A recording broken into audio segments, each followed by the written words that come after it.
Good morning mga idol, yan dito tayo ngayon sa may Paralaya San Agustin Sur Project ko pa pong mag-update ng ating project dito sa may Paralaya.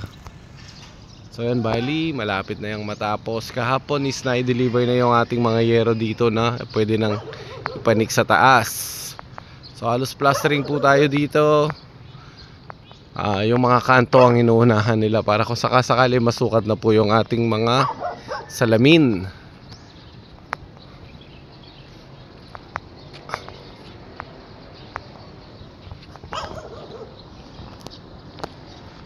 So ayan na rin po yung ating mga gutter na yung insulation po natin is gumamit tayo ng double-sided 10mm. So ayun na po yung mga yero natin. Bali dark gray ang color natin dito. So pasok po tayo sa loob. Ayan, halos dito na rin yung tropa at nag-aalmusal sila. Wala pa naman pong 7:30 kaya almusal po muna. Yan, bali itong hagdan natin is yan, binabakalan na po yung hagdan natin para mapormahan at mabuhusan na. Ang sarap ng ulam, hagod. Paborito ko yan, hagod. So bali naka-prepare po tayo na makapagbuhos dito bukas kung kakayanin.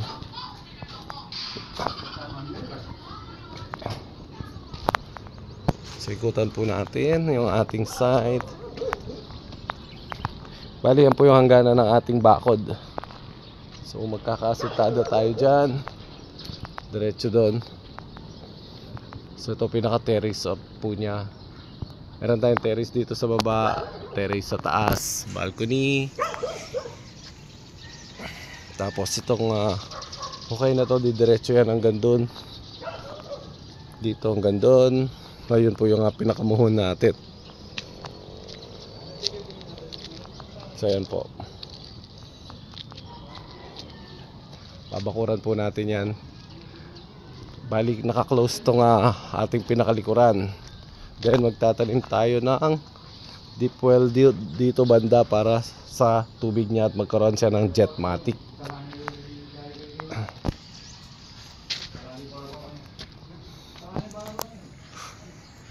So halos po plastering yung ginagawa ng ating mga kasamahan sa trabaho dito. Ito po yung mga yero na dumating kahapon.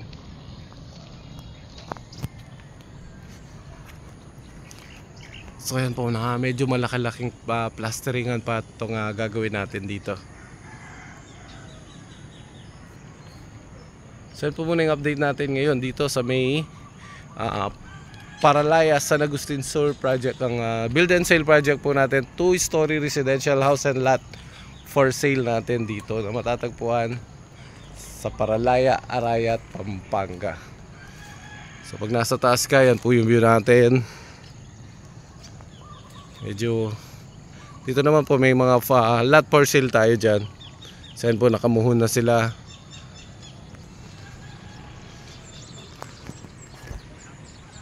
So yun po mga idol, magandang umaga po sa inyo. Hanggang sa susunod na video po, maraming salamat.